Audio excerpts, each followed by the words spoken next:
Hey, this is Anney. And Samantha. And welcome to Stuff I Never Told You, production of iHeartRadio.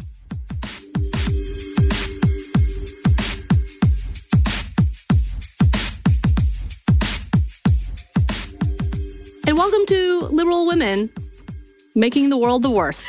Yes, welcome. We're so happy you joined us. Or are we? Because I guess we're so unhappy. So this is part 2 of an episode we were not intending to be a part 2, but we just had so many thoughts and so much to say. It's too much to say. So go listen to part 1 of Single Women Get Married. This conversation started in part because of this rhetoric around like, why didn't single women go conservative during this midterm elections here, that I thought was very funny, that happened to coincide with this email that we received about how liberal women are just not happy and they are ruining everything. Ruining everything. That is my life's goal. Here we go. Here we go. So let's jump in. And this is where they try to include studies to look more credible, which we're going to talk about. But the big red font title reads, "A new study proves feminism failed women. Liberal women are more unhappy without men, babies, and marriage." For decades now, the feminist agenda has been in full swing in these United States, making strides towards women's equality, independence, personal empowerment, and government support. But are women happier in 2022? The answer for liberal women is a very loud no. That's from a survey of the American Family. Yes. Okay. The answers. So, okay. All right. There's a lot to talk about here. Again, we've talked about women and happiness on this show. We had 3 Monday minis on it. So you can see those where we discussed some of these surveys. So the links they included, some are more concrete, some are more credible than others. I would say, I have a lot of theories for why this could possibly be. And I know you have some, Samantha. Uh-huh. Basically, one of my first thoughts when I heard that, which again, we've had studies that have shown the complete opposite on here, and we've talked about them on here. Mm-hmm. I would say, like, if that's in any way true, it would be because right now it feels like an attack on women and liberalism and democracy. Like, of course, it's hard to report high levels of happiness during a pandemic when Roe v. Wade gets overturned and we have all of these like negative things when it comes to the strides intersectional feminism has made. Like, that makes sense to me. I can tell you my happiness has suffered because of it. Absolutely. Yeah. It's really funny because the links that they put on here, and I went to look at a couple of them, the way they're misreporting the information in itself, because you have to take in the big factors. And as in fact, I think one of the links is The Guardian, and we've used The Guardian, and they are pretty reliable in the way they report. But we know why they use The Guardian, and we know what The Guardian was trying to say, because we talked about it before. But the fact is they are taking numbers and saying, see, when in actuality, like you said, the circumstances right now are most likely making liberal women who believe in bodily autonomy, equal pay, racial justice, are not happy with what is happening right now. And we've not talked too much about Christian nationalism outside of talking about QAnon and then the red pill and all of that. But we don't love our government. Even with it turning blue-ish, we don't love what they are doing because they are too moderate for those who would truly consider themselves liberal. And when I say too moderate, they're playing a game in order to try to take the high road. And again, there's so many things to talk about that. I'm putting myself out there and people are like, oh my God, you're so left-leaning. It's to the point of like, as a social worker, what I've seen in the system, that I've worked in the government, what I see is nothing is able to happen because no one is making any changes outside of those to the extreme far right, especially in the state of Georgia. Not everywhere. Again, the media likes to play up both ends. But like what I'm saying to them, what I see as that person sitting here, as the fact that I worked at the government for the state of Georgia, and as our current governor, he is very far right, and he is still considered moderate by most because he's not completely Trump. But what he has taken is really extreme measures to not help our children. That's what I've seen.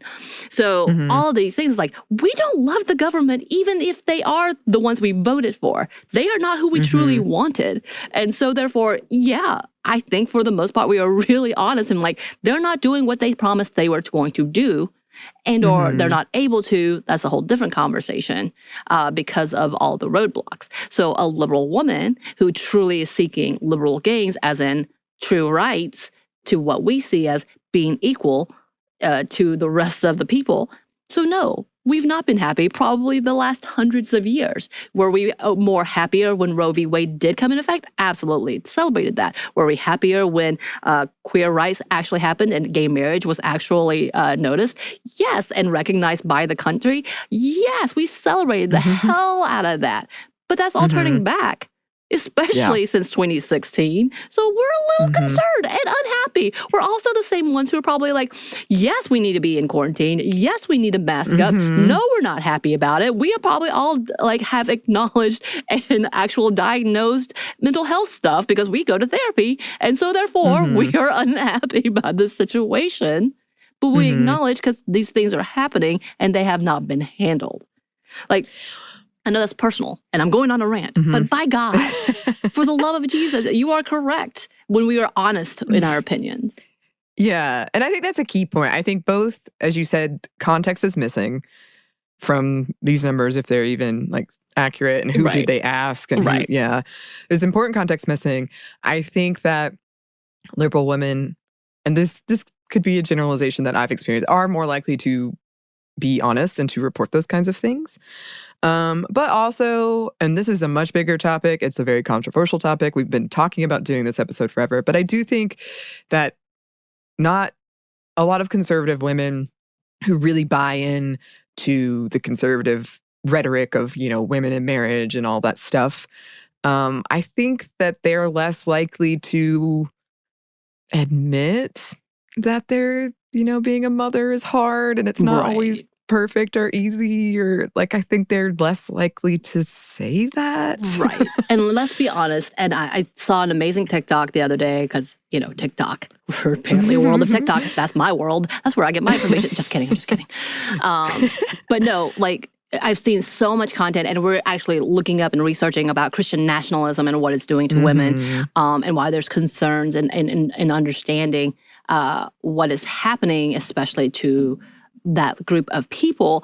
And you and I have two different backgrounds, because though you did come from a very small town, your mother and father did not entrench you to the level of Christianity that a lot of other people around you, as you talked about even, have gone through. And myself, in being told, as a woman, we are always being told this anyway, but in general, to not show when you're unhappy, to put on that happy face, to be demure, to be kind, to be grateful, and never come outside of that. So there's this whole level when it comes to women in families, in conservative families, in churches, specific to things that would be in alignment with Christian nationalism, are told to step back and that they will suffer if they're too honest, being that you need to show your gratefulness. And if you dare to show the truth and take down that mask, you are sinning against God and your husband. So there's so many things to this level and this rhetoric that is so dangerous in itself, because that's also why the statistics are higher when it comes to domestic violence for those in what would be like Western religion. And we see that. And we also see that like in religion in general, when it's specifically made up by the patriarch, and it is to hold up a patriarch, that it is women who suffer for it and told not to complain, and that it is sin to do so. So there's so many levels to this conversation. One of the most liberating things that I had when I turned away, I guess, or walked away from religion, organized religion, was understanding that the faults they told me I had and all the things that were wrong with me were not anything wrong with me. It just was how I was created. And if this God that they talked about was so loving and kind and the creator, then I should embrace who I am, as long as it is, you know, not harming other people as in like, this was my survival tactics. This was who I was born to be. I was like abandoned left and right, abused left and right, and my strength, my independence, my ability to survive and finally come to the point that I can recognize myself was what made me who I am and how I survived all those years. And then you're telling me that can't be you anymore. You have to let that go and become a whole different person for you to have value in a system. And so many women in that culture, that's what they learn. That's what they're told, and that's what they find their value. And to turn your back to that is just literally spitting in the face of who you should be. So you're being ungrateful and like you are a traitor to that lifestyle. Yeah. So there's so much to this that I'm like, you are forgetting. And again, I also want to come back to this point because I'm getting real serious, I know. That his whole beef is not about people being single. His whole beef is that they're liberal. But they have to tie that in together because none of this is talking about being single. None of the articles that he sent us is talking about single, except for the connected life via marriage. It's most of it is about being liberal. So to that point, I'm like, so what singleness has to have to do with any of this other than they are controlled by family or that traditional lifestyle and being told if you had these things, you would better understand why we're trying to control you more. Right. And we do have episodes coming out on, long planned, on religious trauma. They are coming, we promise. Because, like, to be clear, you know, religion has helped people. Motherhood's not all bad. These are the messages he's saying, though. Like, in this email, the implications of what he is saying is just so problematic in a lot of ways.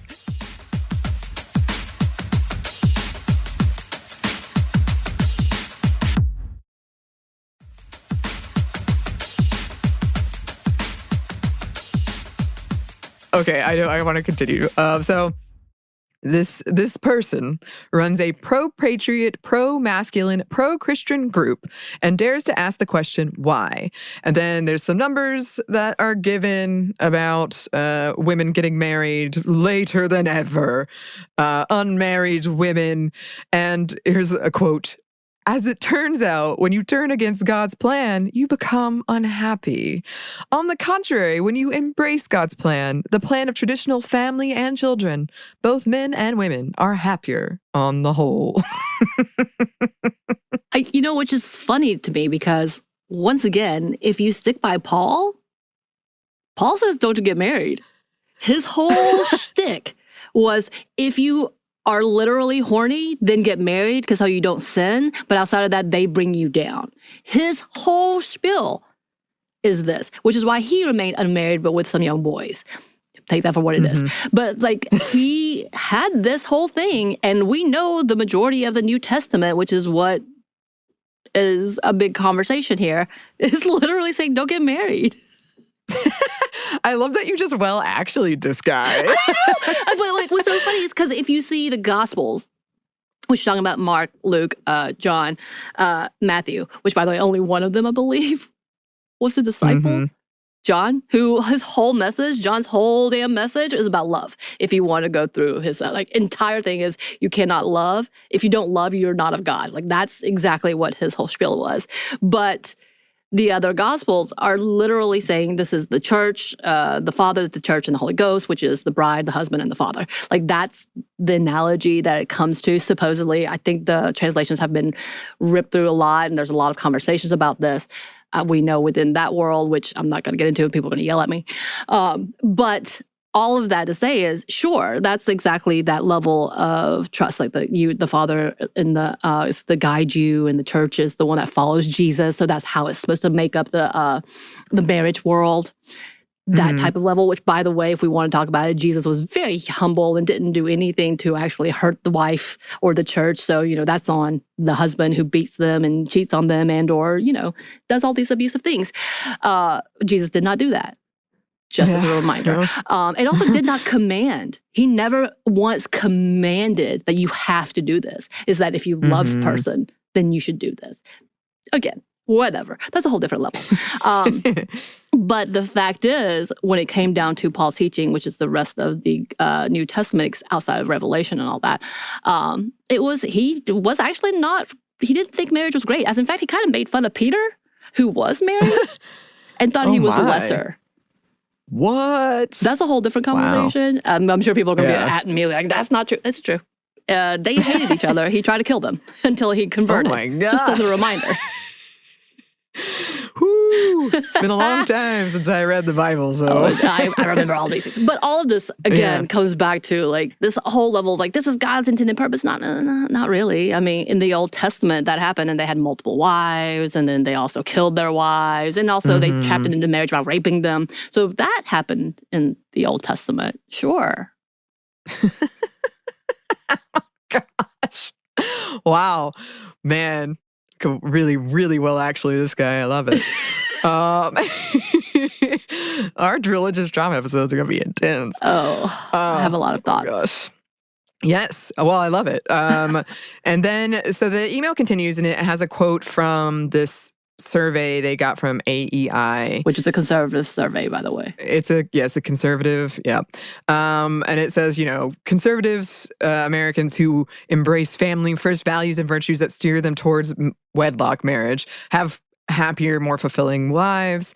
And this is especially true for conservative women, this claims. And here's a quote from this survey that they cited.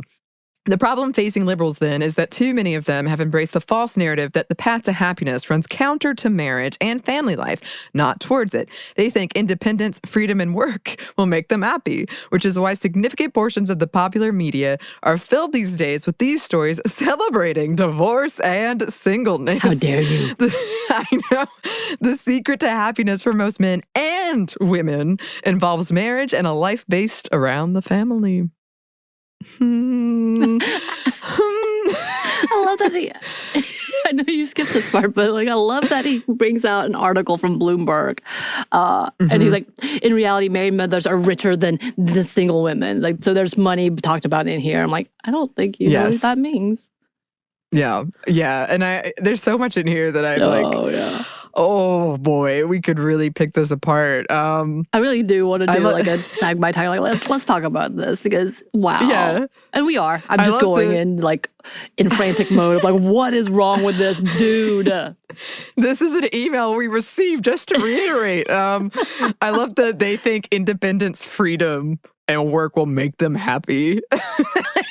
I'm you obviously have not talked to one liberal person because they will tell you, no, we're trying for a 4-day work week. We would rather not work. Or if we're working, we want to do something that we love. And that's hard to find because there's so many little opportunities for women. And that's why we're unhappy with our job. Yeah, which we talked about kind of that issue before about women going to the office and then you're still facing all of this sexism. It's not like it went away. Right. And we could go to work. And that that first wave of feminism was really revolving around getting women, white women specifically, equal pay.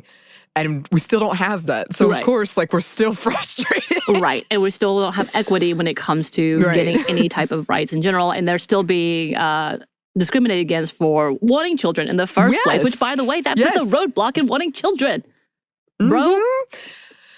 Yes. Oh my gosh, yes. So much stuff. And then it continues. This guy, who's a student of history, says the downfall of our happiness began when the communist platform of Karl Marx and the feminist revolution started attacking traditional family and capitalism. Oh gosh. Here's a quote from him directly. The specter of communism in all of its forms always seeks to disrupt the nuclear family.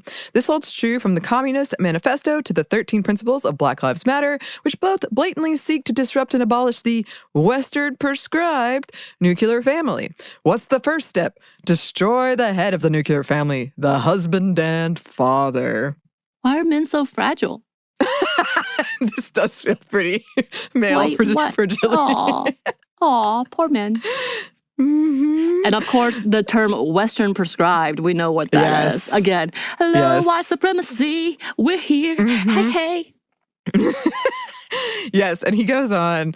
Karl Marx hated the traditional family, writing proudly, abolition of the family. On what foundation is the present family, the bourgeoisie family, based? On capital, on private gain. In its completely developed form, this family exists only among the bourgeoisie. This bourgeoisie family will vanish as a matter of course when its complement vanishes, and both will vanish with the vanishing of capital.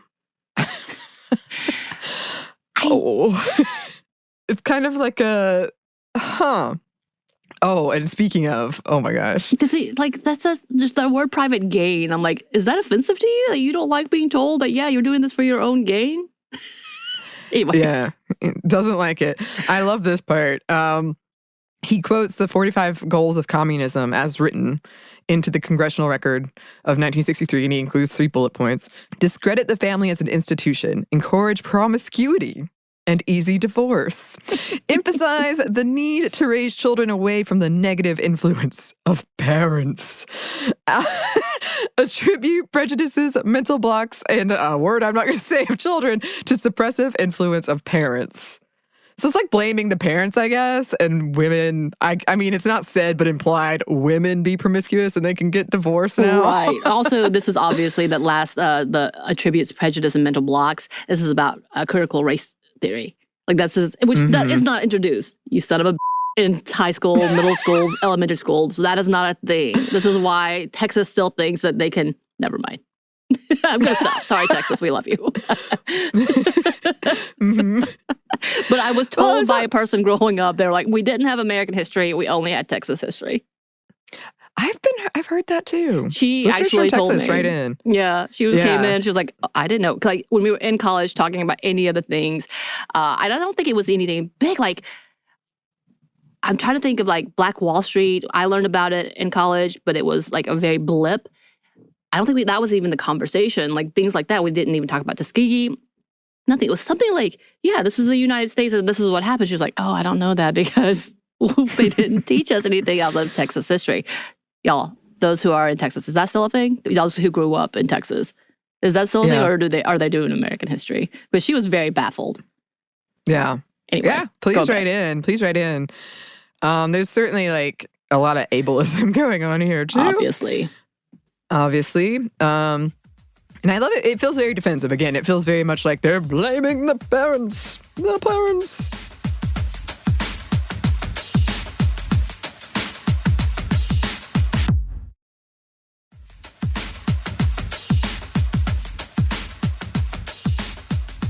And then to wrap up, at the end is this like list of questions we could ask.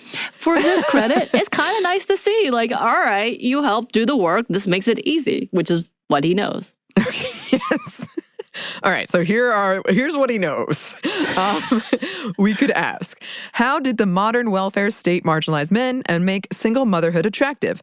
How has the feminist movement made promises it could never keep? How has vilifying men and babies impacted our world? Why are conservative women in traditional marriages, on average, happier?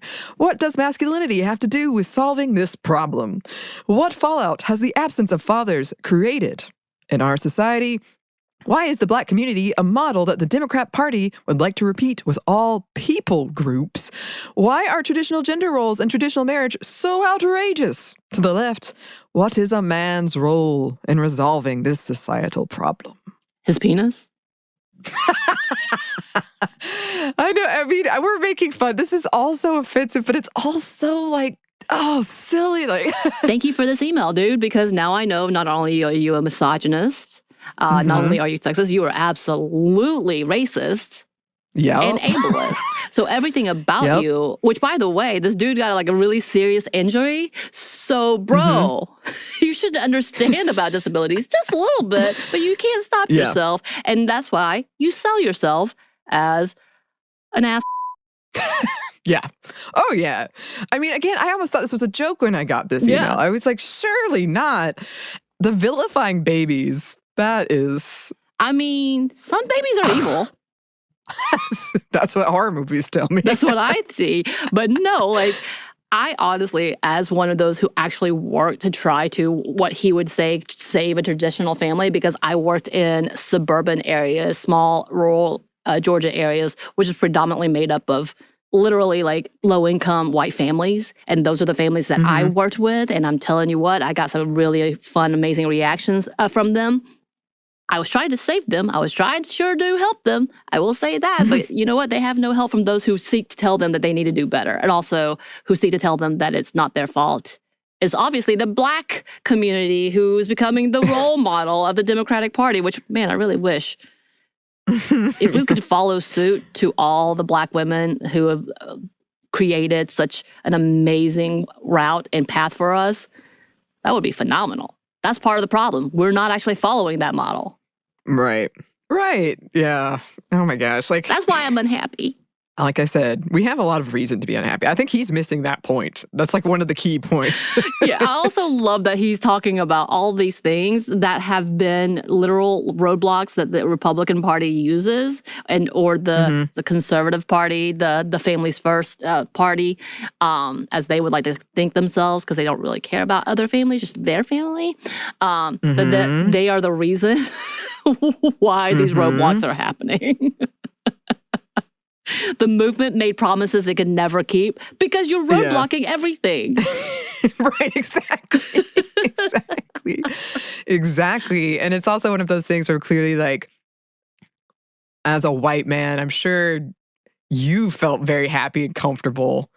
Like, and surely everyone in my life, this is their best time, right, too? And if it's not, it's because of feminism or the Black community or like whatever it is. He's just very clearly focused on himself and his own worldviews and has not even thought to think beyond that. Yes. Again, also they're so out of touch that they sent us a request. Yes. Like, that's how little they're aware of their surroundings and how little they care about who they're talking to. I thought about that too. I was like, you're kind of, by sending this to us, you're proving exactly what we're talking about. Yeah, it's kind of like, oh yeah, sure, these ladies, they'd love to talk to me about this. Yeah, essentially like, oh, women, mom, yeah, got them. They're in our groups. Let's do this. Yeah. The lack of self-awareness. Whew, I love it. Yes. Yeah, I mean, we could, like you said, we could pick apart every line of this. We won't. But I mean, like, again, I know, we've talked about this before, but just to like wrap up, this is really funny. And it's fun to imagine, like, you or I have so much power, feminism has so much power that he's like, it's ruining society. We're trying, bro. We're trying. You're giving us so much credit. I know, you're giving us so much credit, to be honest. Like, we've done a lot. But it's always funny to hear these where I'm like, that's going to be the soundbite, like, you're ruining Disney or whatever. The conservatives are going to take, like, we're trying to ruin society. They're going to take this and run with it. I can't wait. But also, and also coming back to, like, part of our conversations, we're not ragging on motherhood or family life, because that's beautiful. When it's done correctly and when you are happy and it is all equal, it is a gorgeous thing to see. And that's what you love. If you love being a stay-at-home mom, taking care of your house and having this agreement that you have fully communicated, wonderful. That I am so excited for that. But that's the whole point, is that we want to be able to have the choice to live the life that we choose. Yes. Point blank. Exactly.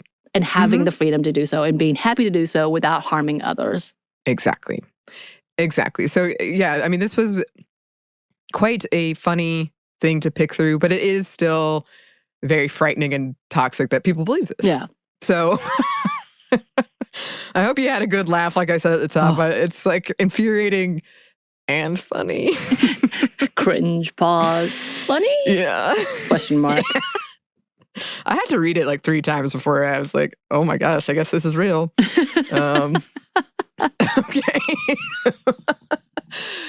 But yeah, listeners, if you have any thoughts about this, I'm sure that you do, please let us know. You can email us at stephanie@momstuff@iheartmedia.com. You can find us on Twitter at momstuffpodcast or on Instagram at Steph Never Told You. Thanks as always to our super producer, Christina. Thank you. You're the best. And Joey, if this goes on TikTok, you are also the best. Thank you for doing this. Yes. And thanks to you for listening. Stuff I Never Told You is a production of iHeartRadio. For more podcasts from iHeartRadio, you can check out the iHeartRadio app, Apple Podcasts, or wherever you listen to your favorite shows.